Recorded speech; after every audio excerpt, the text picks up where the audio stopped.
What's up for September?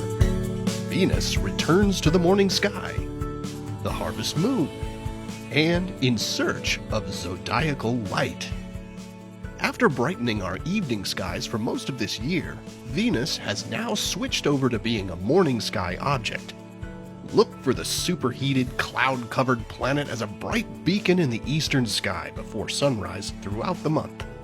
It'll appear fairly high in the sky from the northern hemisphere, reaching 30 to 40 degrees above the horizon by month's end, depending on your latitude. Meanwhile, Saturn and Jupiter continue this month as easy-to-observe planets. Find Saturn low in the southeast after sunset, with Jupiter rising a couple of hours later.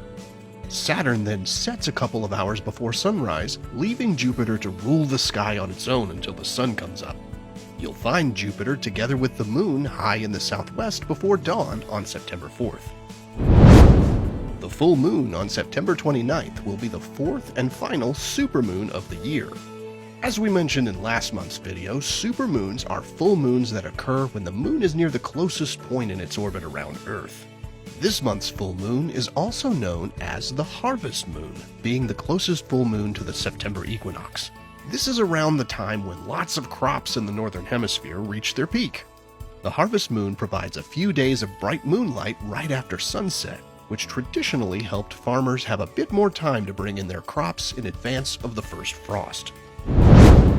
On cool, moonless September mornings before dawn, you might have an opportunity to search for the zodiacal light.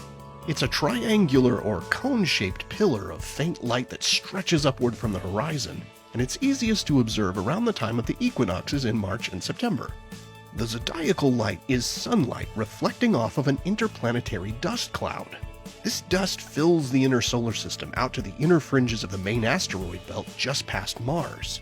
In September, northern hemisphere skywatchers should look for the zodiacal light in the east in the hour or so before morning twilight begins. Southern hemisphere observers will want to look to the west in the hour following evening twilight.